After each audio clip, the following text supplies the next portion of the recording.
Hola, continuamos con el curso.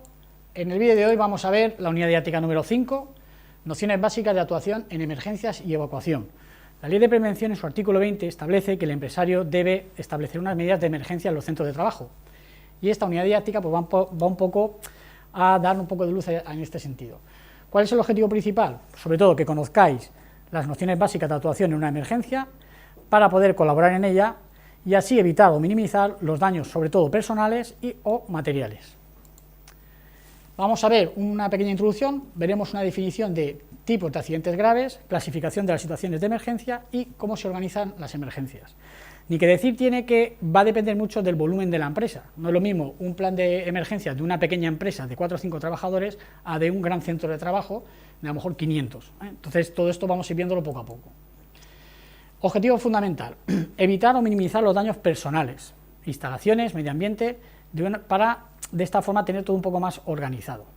Debéis conocer que existe una legislación que regula en función del tipo de la actividad de la empresa, cantidades, sustancias, a que tengan un plan interno, un plan de autoprotección que se llama. Bueno, en el gráfico que os pongo, si os fijáis, un plan de autoprotección no es ni más ni menos que una pequeña evaluación de riesgos, pero más centrada en emergencias. Se trata de identificar los riesgos o los riesgos que hay en el centro de trabajo y evaluarlos, establecer un plan de emergencias interior, es decir, del centro de trabajo, luego formar e informar a los trabajadores y darles la equipación a aquellos que vamos a establecer como trabajadores que van a intervenir en ese plan, y todo ese conjunto forma lo que se llama el plan de autoprotección.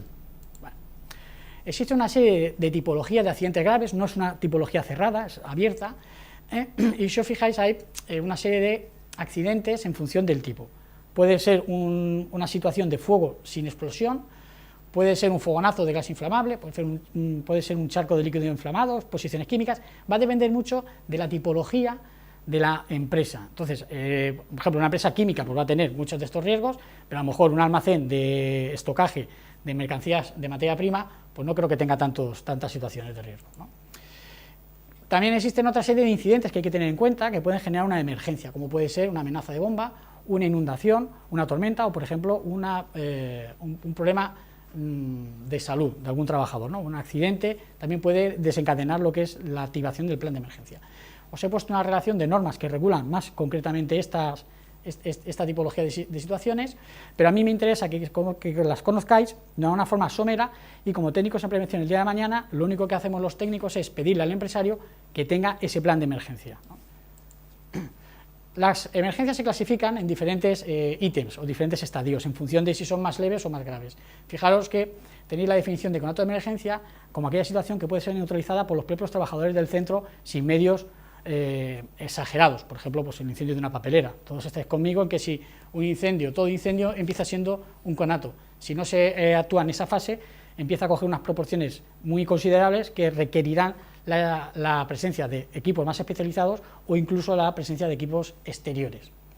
La emergencia parcial está definida como aquella que puede ser neutralizada por los propios trabajadores de la empresa, pero con una formación más adecuada y más preparada, los famosos equipos de segunda intervención, que seguramente hayáis oído hablar de ellos. La emergencia general es cuando ya la situación se va desatando, ya está generando una situación muy grave y provoca que la empresa en general deba de parar su proceso de producción para centrarse en lo que es atender a la emergencia y seguramente empezar con la evacuación. Que la evacuación no es ni más ni menos que el proceso de sacar a todo el personal del centro de trabajo hacia un punto exterior seguro, ¿vale? Todos estos elementos, todas estas definiciones, estas situaciones deben de venir recogidas en lo que es el plan de autoprotección. Bueno, ¿cómo? Pues la empresa deberá de organizar su emergencia, ¿no? Para cada situación, es decir, la empresa deberá de prever qué puede producirse dentro de su centro de trabajo y en función de eso establecer las formas de actuación de sus trabajadores. Establecer unos planes de actuación, pues para incendio no es lo mismo que un plan de actuación para una amenaza de bomba, no es lo mismo que para una intervención de una persona accidentada. Establecerán los planes de emergencia interior o planes de emergencia exterior, todo esto lo estará estructurado y organizado, y luego definirá lo que son los equipos de intervención, los famosos equipos de primera intervención, trabajadores que actúan en la primera fase, en fase conato, como hemos dicho anteriormente.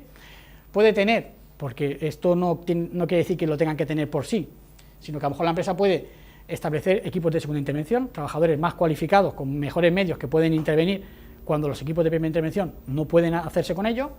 Puede tener equipos de primeros auxilios, trabajadores que tienen una formación más específica en primeros auxilios y socorrer a los trabajadores accidentados, o puede tener equipos de alarma y evacuación, trabajadores que su único cometido es hacer un barrido por la empresa y sacar a los trabajadores o visitas hacia el exterior. La empresa es la que determinará que si a lo mejor lo que haya su prioridad es la evacuación, establecer que su único objetivo dentro de una emergencia es evacuar y que vengan los profesionales, medios externos, a solventar la incidencia. Eso ya depende de cada empresa. Aquí os he puesto un gráfico de lo que es, por ejemplo, un plan de emergencia interior. Imaginaros varias empresas dentro de un polígono industrial que tiene una situación de riesgo, se activa su plan de autoprotección y a lo mejor pueden afectar a otras empresas. Y en conjunto todas ellas pueden tener un plan de emergencia exterior que afecte a lo que es el polígono, porque la contingencia sea tan grande que afecte a diferentes empresas y eso provoque la activación. Aquí os he puesto a modo de gráfico un ejemplo de cómo puede estar diseñado un organigrama, que no quiere decir que sea este, pero es un patrón. Debe de existir un jefe de emergencias, debe de existir un jefe de intervención. El jefe de intervención debe ser una persona con una formación y debe de estar presente en el siniestro. Luego podemos tener supervisores de diferentes áreas. Imaginaros una evacuación de un centro comercial, pues habrán responsables de restauración, habrán responsables de tiendas, entonces cada uno se encomendará la función de sus trabajadores. Tendremos lo que son equipos de alarma de evacuación, tendremos diferentes organigramas con el objetivo principal de controlar la situación de emergencia y hacer que se minimicen sobre todo los riesgos personales, que es lo primero, y lo segundo, los riesgos materiales. Bueno, pues con esto terminamos el vídeo de ahora.